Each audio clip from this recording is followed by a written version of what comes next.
Dear RE Panthers, so again, of course, this is Mr. Coughlin. Welcome again to art class and the current lesson on portraiture drawing.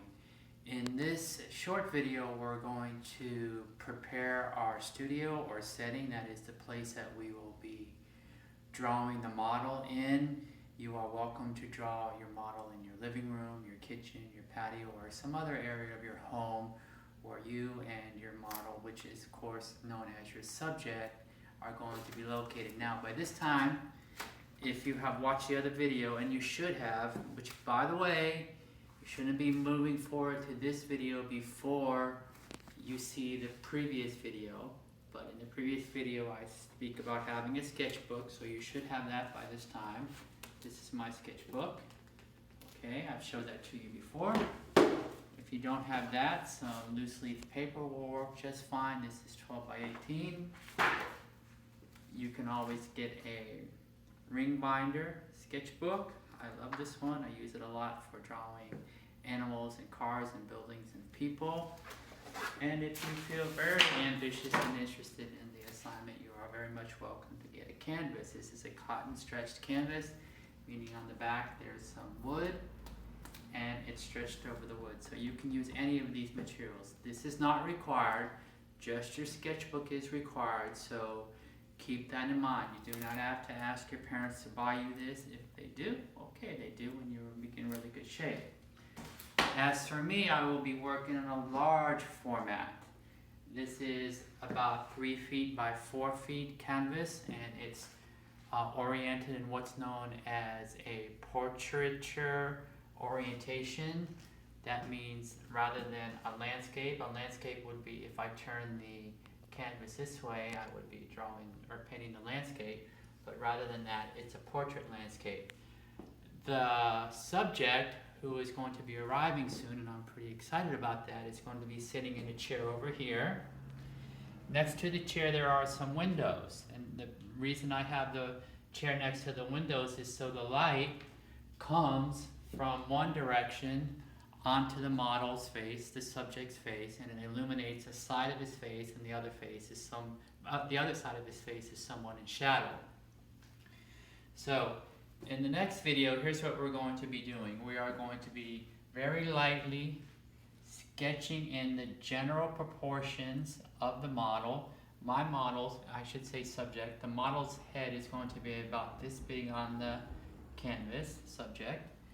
His neck is going to be over here. His t-shirt, the collar of his shirt is going to be relatively in this area. His shoulders are going to go out to here, and maybe the buttons in his shirt are going to come down to here. So when he arrives, I will make sure that he's comfortable, that I'll ask him if he would like to have a glass of water or perhaps his cell phone with him to stay entertained while he's doing that. He'll probably be sitting with me in the first video for 15 to 20 minutes while I draw in his general proportions. I also have my drawing equipment with me. I keep this handy. You do not need to have this, but I have that. You just need a pencil. If you do have a set of pencils, fantastic, you're in great shape. You're still in great shape if you have a single pencil. You probably saw this sculpture in the previous video. This is Francisco. This is an actual person that I sculptured, and I have a piece of string with me. The reason that I keep a piece of string is because when I want to see a line of symmetry, for example, the center of Francisco's facial features, I just put the string in this orientation, and I come to find out that Francisco is bilaterally symmetrical.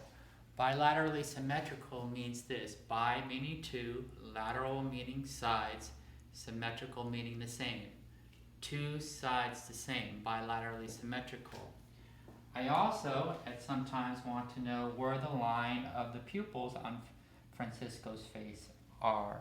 So I take this and I put it over his eyes or his mouth or the bottom of his nose, and then I go and I draw that line onto the canvas, and I begin to compose the compositional elements of the subject's facial features, and it works very well. Okay, lastly, you might notice that I have my canvas on an easel. This is the easel that I'm using. This is not required if you're sitting at your kitchen table and you're drawing your parents. That's perfectly fine. I like to be standing when I'm doing this, and I like to have my model sitting down, my subject sitting down, nice and comfortable. If you have an easel and you want to put your sketchbook or a canvas on there, great. But you can be sitting at your kitchen table or in a chair with a book behind your sketch pad and just drawing your parents. Just make sure your model, your subject, is next to a light so that the light is coming from one side. I also have some paintbrushes and paints and all my general art equipment here that I use when I paint in portraits. So here's what we're going to do. In the next video, the model will be here and I will begin sketching the proportional features of his face in the way that I just spoke about, and I very much look forward to seeing what you're going to be creating.